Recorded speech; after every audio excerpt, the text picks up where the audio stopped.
네, 문재인 대통령은 광복절 경축사에서 대북 메시지를 내놨습니다. 평화는 생존 전략이라며 대북 접근법에서 다시금 평화적 방법을 강조했습니다. 김주환 YTN 정치 안보 전문 기자 스튜디오에 자리했습니다. 어서 오십시오. 안녕하세요.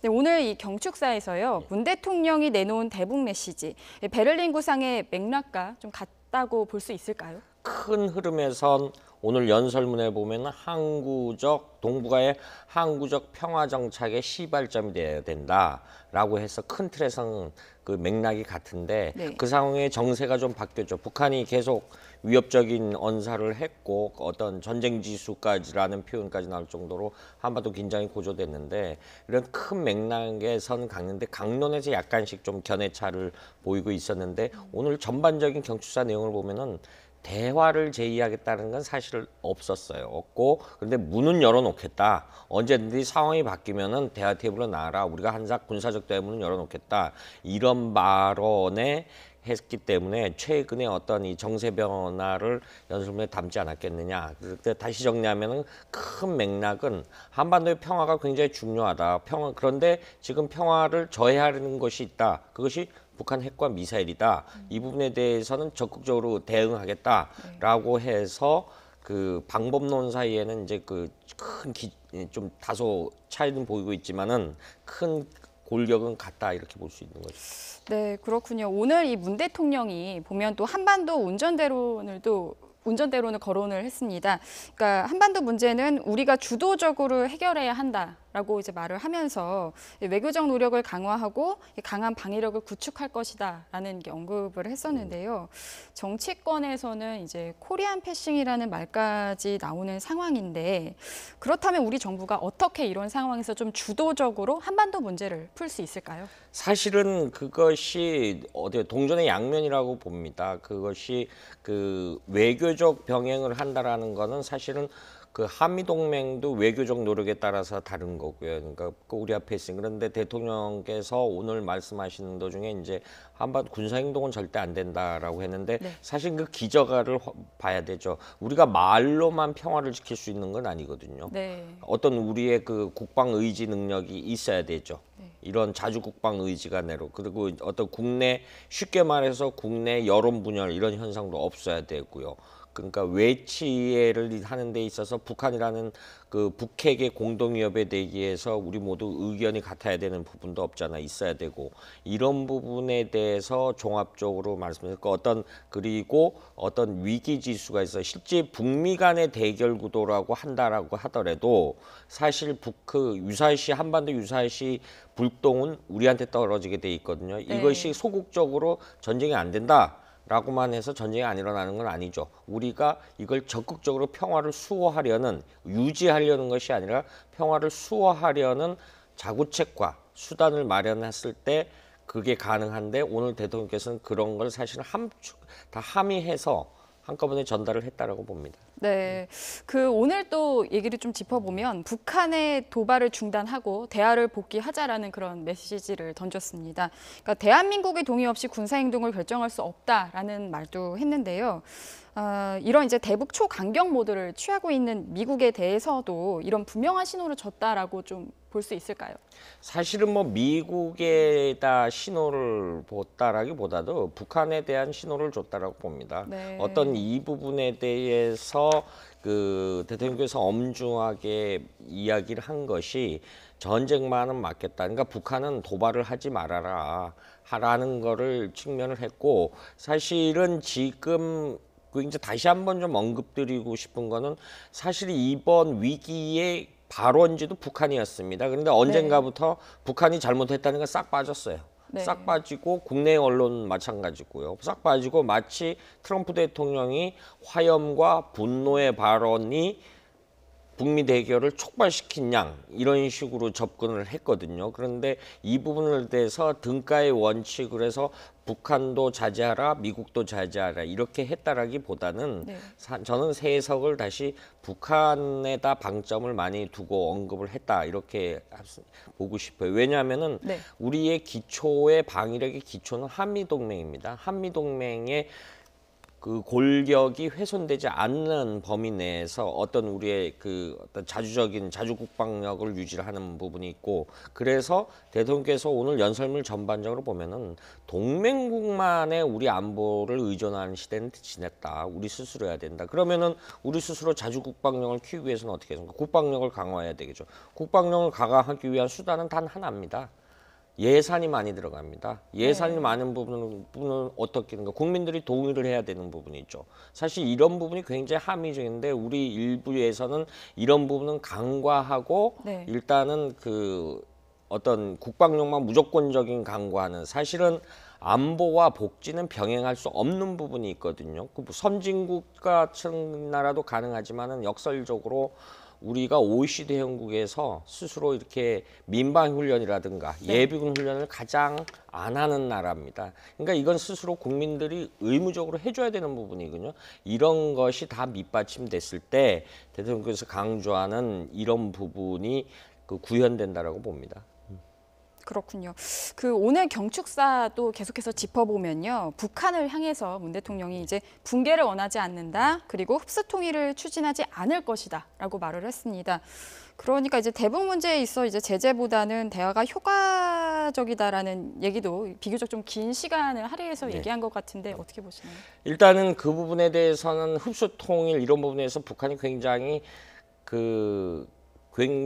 자극으로 민감하게 받아들인 단어였거든요. 근데 그 트럼프 정부 들어서서 틸러스 미 국무장관 역시 같은 식의 맥락을 했죠. 그런데 이런 한미가 동일한 신호를 북한한테 보낸다라고 보는 겁니다.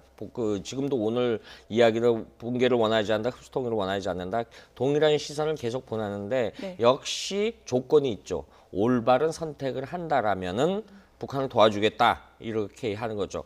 여기서 한미가 오늘 문재인 대통령은 뭐 그 올바른 선택이라는 표현을 안 했습니다만은 기존 골격을 보면 올바른 선택은 가정법입니다. 핵을 포기하라는 소리죠. 네. 근데 이 부분에 대해서 사실은 이렇게 그 대화나 의견이라는 것이 이렇게 서로 맞아야 되는데 이게 참 맞춰지는 접점을 찾기가 쉽지 않기 때문에 북핵 문제 해결이 어렵다라는 이유가 되는 것도 하죠. 그렇다면은 이제 이런 경축사가 이런 말들이 북한의 변화를 이끌 수 있을까요? 일단 오늘 뭐 단발성은 아닌데 계속 이제 일관된 신호를 보내고 있지 않습니까? 베를린 구상 때도 그랬고 일관된 신호라는 것이 지금 말씀드렸던 흡수 통일을 안 한다. 그다음에 북한 정권을 바라지 않는다. 그러니까 대화의 장으로 나아가다 일관된 시간을 지속적으로 보내고 있기 때문에 북한 역시 굉장히 그 도발 위협 강도를 높이고 있는데 도발 위협 강도를 무조건 무한정으로 지속할 수는 없거든요. 왜냐하면은 북한이 전략미사일 도발을 한다라는 것이 탄도미사일 발사하는 건데 우리 돈으로 한 발에 한 20억씩 들어갑니다. 그 추산컨대 이런 엄청난 도발을 무한정할 수도 없거든요. 역설적으로 북한으로서는 도발을 하면 할수록 북한 경제가 점진적으로 와해되는 단기적으로 뭐 김정은 정권 들어서 최근에 좀 경기가 호황세를 보인다라고 하지만은 이건 역시 무한정 지속될 수 없는 부분이고 거기다 국제사회가 대북 제재를 하고 있고 이런 여건 하에서 북한도 언젠가는 대화 테이블로 나올 것이다. 단 이건 오늘도 굉장히 어제 이야기를 했는데 남북 정책 같은 거를 국회의 동의를 받아서 정권이 바뀌더라도 일관되게 추진하겠다. 이것도 신호를 보내는 거거든요. 그럼 북한이 안심하고 믿고 나와라는 거거든요. 그래서 역시 공은 다시 북한에 넘겼다 이렇게 볼 수 있는 거죠. 네, 이 군사적 대화의 문도 열어놓을 것이라는 발언도 있었습니다. 그 군사 대화 제안은 결국에는 이 우발적 충돌 가능성을 우려한 데서 나온 거라고 보여지는데 어떻게 생각하십니까? 사실 우발적 충돌이라는 것이 뭐냐면은 전쟁이 20세기 들어서 1차 세계대전 우발적 전쟁으로 났죠. 우발 전쟁이라는 거는 오해에서 비롯되는 거죠. 오해에서 비롯되는 건 대화 부족이죠. 그래서 과거 박정희 대통령도 1.2.1 사태가 났을 때도 북한과 한 손으로는 대화를 해야 된다. 그래서 군사적 긴장 완화라는 것이 수단 중에 남북한 핫라인을 만들고 동해 통신선, 서해 통신선, 판문점 연락선을 만드는데 북한이 이걸 다 끊었죠. 그래서 지금 단적인 예로 판문점에서 북한에 신호를 보낼 때 이 핸드마이크 들고 보내고 있습니다. 북한에 신호를 보내고 있습니다. 이런 부분이 있기 때문에 이런 부분을 차단하기 위해서 상시적인 어떤 군사적 채널을 유지하자라는 것이 지난번에 군사 당국자 회담을 제의했던 배경이고요. 근데 이런 부분에 대해서 역시 북한이 딱 고립을 하고 있기 때문에 북한 역시 엄밀하게 따지면은 전쟁이 나면 자기들도 죽는다라는 걸 너무나 잘 알아요. 북한 김정일 정권도. 네. 그런데 그 지금 어떤 자기들 체제 보장, 이 돌파구를 찾기 위한 방법을 자꾸 도발로 형태로 보여주는 거거든요.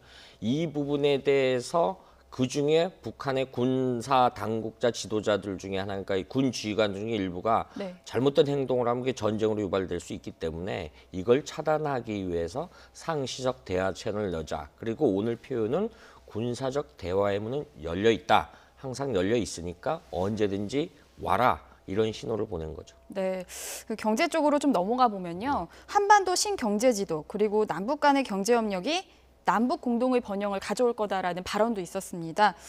근데 이 경제 협력에 개성공단도 포함이 된 걸까요? 지금 그거는 방점을 문재인 대통령 오늘 연설문은 좀 긴 호흡으로 언급했다라고 봅니다. 당장에 지금 이것이 정책 효과가 네. 몇 개월 안에 나고 사실 우리가 대북 정책이나 국제 제재를 하면서 좀 우리 스스로가 조급증이 없잖아 있습니다. 정책의 효과를 발휘 위해서는 5년, 10년 이렇게 긴 호흡으로 봐야 되는데 우리는 역설적으로 대통령 단임제다 보니까 이게 바뀌죠. 네. 바뀌면서 국민들 역시 여론 역시 왜 빠른 성과가 안 나느냐 이렇게 요구를 하는데 오늘 한반도 신경제도 긴 호흡으로 갖고 앞서 언급했던 이런 수단들이 그 발현되면은 이른바 동북아의 항구적 평화 체제로 가는 그 디딤돌이 될 것이다 이런 맥락에서 언급했다고 봅니다. 네, 문 대통령이 이제 우리 정부가 북한을 향해 내민 손의 그 방법은 굉장히 다양한 것 네. 같습니다. 뭐 군사적 대화와 함께 이산가족 상봉 또 평창 올림픽까지 다방면으로 지금 대화를 제안하고 있는데요. 과연 이 손을 잡을까요? 지금 단기적으로는 아니라고 가능성이 크죠. 우리는 지금 대통령이 오늘 경축사에서 얘기했던 북핵 문제 해결을 위해서는 대화와 제재가 병행돼야 된다. 사실은 그 수단이 뭐냐면은 최대의 압박을 통해서 관여를 한다라는 트럼프 대통령의 그 인식과 비슷하다라고 보는데 다시 설명을 들으면 우리가 아침에 양식할 때 치약을 짜지 않습니까? 네. 압력을 하는 거죠. 이것이 압박입니다. 그럼 치약이 나오죠. 네. 이게 대화 출구입니다. 이것이 대화 방식입니다. 그걸 대화론으로 보는데 북한은 그거를 단어 자체로 둘 중에 하나 선택을 하라고 든 거거든요. 대화를 원하면은 자기들한테 옥죄어 오는 이런 모든 제재를 풀어라라는 거거든요. 네. 그러면서 자기들은 멋대로 행동을 다 하죠. 이것이 그런데 국제사회의 규칙, 이 규범이라는 것은 그럴 수가 없죠. 없기 때문에 현재 그런데 이거를 받아들이는 순간 지금의 이른바 북한으로서는 그동안 북한 주민들한테 일관되게 이데올로기로 입력을 시켰던 대북 적대시 정책, 미제국주의자와 그 남한이 우리를 공격하려고 그런다. 그러니까 우리는 더 단결을 해야 되고 더 이 고통을 참고 견뎌야 된다. 그 참고 견디는 수단이 핵과 미사일이다. 그러니까 참아라라고 했는데 이 병행이 노선을 바꿔야 된다라는 거죠. 그러니까 이거를 서서히 바꿀 수는 있겠지만은 네. 단기적으로 엊그저께까지 괌 타격을 하겠다라고 이렇게 허언을 했던 집단이 쉽사리 이 제안 하나를 가지고 받을 것이다라는 거는 좀 부정적으로 봅니다. 그 베를린 구상이 흔들리고 있다라는 지적이 나오고 있는 가운데 오늘의 이 문 대통령이 내놓은 이 대북 메시지는 결과적으로 실현이 가능할까요? 그러니까 그 총론이죠. 그러니까 이런 우리가 청사진을 내놨으니까 청사진에다가 강론을 각각 색깔을 달리 입혀서 채워 나가자라는 요구 줬거든요. 그러니까 이걸 앞서 설명드렸듯이 긴 호흡으로 바라봐야지 이걸 오늘 하나를 해서 북한이 반응을 했다 안 했다. 그래서 오늘 8.15 대북 메시지가 옳다 그르다라고 하는 거는 굉장히 단견이라고 봅니다. 그러니까 여야 정치권에서도 과거에 집권했을 때 그동안 대북 정책이 실현된 게 무엇이냐? 라는 부분을 반증해 볼 수 있죠. 반문해 볼 수도 있고. 그래서 어쨌든 간에 대북 정책은 굉장히 일관되게 대통령께서 그 취임사했을 때 한 말이 있습니다. 정권은 바뀌지만 국가는 영원하다라는 표현이 있습니다. 오늘도 그런 어떤 그 본인 스스로도 역사 속의 대통령이 될 수 있다라는 부분을 했고 좌우 이념됨 이런 것도 없애고 미래의 백년 설계를 하자. 그래서 큰 호흡으로 바라봐야 된다라고 봅니다. 대북 문제라든가 대일 외교 이런 부분에 대해서 굉장히 긴 호흡으로 봐야지 우리가 이게 단견적으로 바라보면은 우리 스스로가 좀 말에 프레임에 얽매이는 그런 역효과가 온다고 봅니다. 네, 알겠습니다. 예, 지금까지 김주환 YTN 정치안보 전문기자와 이야기 나눠봤습니다. 감사합니다.